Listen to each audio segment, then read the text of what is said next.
আসন্ন জাতীয় সংসদ নির্বাচনে চট্টগ্রামে বিএনপির কয়েকজন প্রার্থীকে নিয়ে চলছে নানা আলোচনার সমালোচনা। চট্টগ্রাম ১৪ আসনের প্রার্থী জসিমউদ্দিন আহমেদের সঙ্গে ক্ষমতাচ্যুত আওয়ামী লীগ সরকারের বিভিন্ন মন্ত্রী এবং পুলিশের ঊর্ধ্বতন কর্মকর্তাদের সখ্যের অভিযোগ উঠেছে। চট্টগ্রাম থেকে নাজমুল সাদিকের রিপোর্ট, ক্যামেরায় ছিলেন রবিউল টিপু। বিএনপির কেন্দ্রীয় নির্বাহী কমিটির নেতা থেকে শুরু করে স্থানীয় দলীয় পদে থাকা সবাইকে পেছনে ফেলে শেষ সময়ে চট্টগ্রাম ১৪ আসনে দলীয় মনোনয়ন পান ব্যবসায়ী জসিমউদ্দিন আহমেদ। আর এর পরপরই তাকে নিয়ে সামাজিক যোগাযোগ মাধ্যমে তীব্র প্রতিক্রিয়া দেখা যায়। অনেকেই সাবেক আইজিপি বেনজির আহমেদ সহ আওয়ামী লীগ সরকারের সাবেক মন্ত্রী ও নেতাদের সঙ্গে জসিমউদ্দিনের ছবি শেয়ার করে প্রশ্ন তুলছেন তার রাজনৈতিক পরিচয় ও অবস্থান নিয়ে। তবে এসব অভিযোগ অস্বীকার করেন তিনি।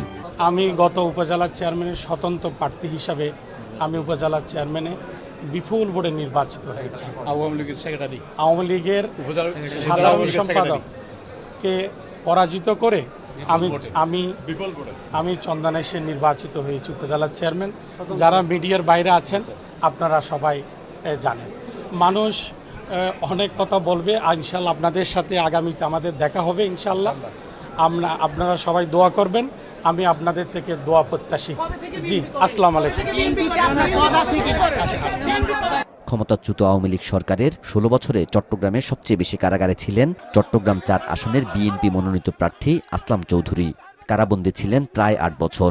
সবচেয়ে বেশি মামলার আসামিও তিনি। ঋণখেলাপির মামলা সহ এই সংখ্যা ৮০। কিন্তু বিগত সরকারের আমলেই সবচেয়ে বেশি সম্পদ বেড়েছে তার। ২০০৮ সালের নির্বাচনের হলফনামা অনুযায়ী আসলাম চৌধুরীর স্থাবর ও অস্থাবর সম্পদের পরিমাণ ছিল ২,৮৩,৭১,০০০ টাকা। এবারের হলফনামা অনুযায়ী তার স্থাবর অস্থাবর সম্পদের পরিমাণ প্রায় ৪৫৬,৯৫,০০,০০০ টাকা। ১৭ বছরে আসলাম চৌধুরীর সম্পদ বেড়েছে ৪৫৪ কোটি টাকারও বেশি। এছাড়া বিভিন্ন ব্যাংকে তার ঋণ রয়েছে ৩৪৫ কোটি টাকার অধিক। আয় এবং সম্পদ বেড়েছে আসলাম চৌধুরীর স্ত্রীরও। সীতাকুণ্ড শিল্পাঞ্চল তাছাড়া অর্থনৈতিক অগ্রগতিতে জিডিপিতে সীতাকুণ্ড অঞ্চলটা বিশেষ ভূমিকা রাখে। আমরা সীতাকুণ্ড অঞ্চলে আইনশৃঙ্খলা পরিস্থিতিকে সুসংহত করে সুন্দরভাবে পরিবেশ সৃষ্টি করে এবং উদ্যোক্তাদের জন্য নিরাপত্তার ব্যবস্থা করে আমার বিশ্বাস যে এখানে যে শিল্পাঞ্চলটা গড়ে উঠবে এটা একটা আদর্শ শিল্পাঞ্চল হিসেবে গড়ে উঠবে। উদ্যোক্তারা মনে করবে যে তাদের বিনিয়োগটা নিরাপদ।